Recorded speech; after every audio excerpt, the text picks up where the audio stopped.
The state of Nebraska, where I'm from, passed a couple of major bills last week. The first one was they didn't pass, but they passed through one of the hurdles in the unicameral, because we don't have a bicameral here. We just have one house where everyone votes. There's no Senate to House, House to Senate. It's just the unicameral to the governor, for those of you out of state.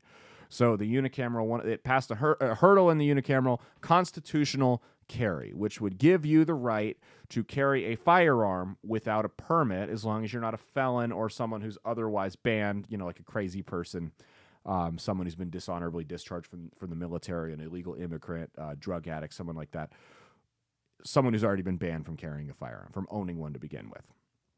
The complaints about this, the opponents, I should say, of this bill have stated that it is a slap in the face to mass shooting victims and their families and mass shooting survivors. Well, I'm a mass shooting survivor. Fun fact, you guys didn't know that. I don't throw it around a lot because I really don't think it's relevant. I don't think it really has anything to do with my opinions on things. I don't think it makes me any more right or any more wrong about anything. It's the appeal to authority. I think it's a lazy argument for people that can't actually defend their points of view, so that's why I don't throw it in people's faces. I'm a mass shooting survivor, though. I'm not offended. Neither are my family members. Just want to get that out there. Also, can someone tell me why?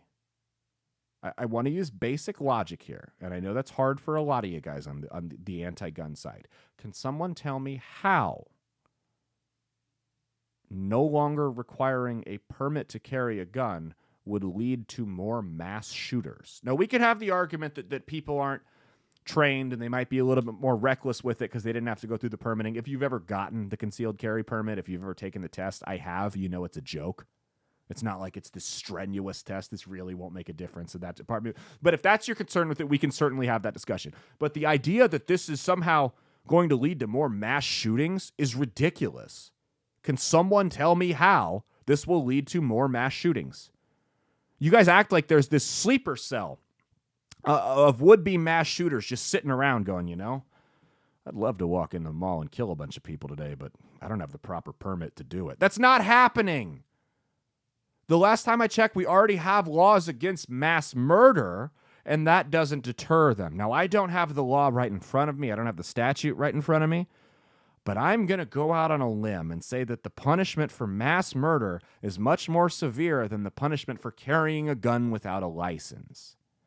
So if a logical person could conclude there that if the punishment for mass murder isn't enough to deter someone, certainly the punishment for carrying a gun illegally is not going to deter them either.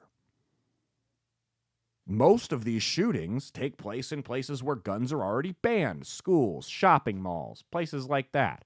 Movie theaters. They take place where they've already been banned. It's already illegal to go in there with a gun. So even then, yes, mass murder is illegal. Walking into the place is illegal. But they still went ahead and did it. Why do you think the mass shooter is going to go through the permit process before he goes and kills a bunch of people? It's dumb, it's disingenuous, it's lazy, and they know that. But as always, their game plan is to simply rely on their constituents being too stupid to realize what they're doing and why they're doing it. Don't be dumb. I know my listeners aren't dumb. I know you guys aren't the ones that I'm talking to here when I'm telling you don't be dumb and don't fall for the line of BS they're selling you. You guys aren't the ones because you listen to this show, so you're obviously smarter than the average person already. It's already a given. You're already smarter than 3/4 of the country. Not saying much, but congratulations on that. Just by listening to this show. You need to spread the message to your friends that don't listen to this show. You need to spread two messages. Number one, they need to be listening to this show because I need the numbers. I need the money. I need to pay for this wedding. Number two, that they they cannot fall for the line of BS from grifters like Michaela Cavanaugh, from grifters like Megan Hunt, from liars like what's that group called? Moms Demand Action. Oh, I gave birth. Someone decided to come in me, so that makes me more of an authority on gun control. Shut up. Shut up. That's the most ridiculous thing. The Moms Demand Action. Somehow they're a mom. She's a mom, so that somehow gives her the authority and makes her an expert on how I can and can't defend my family. Piss off.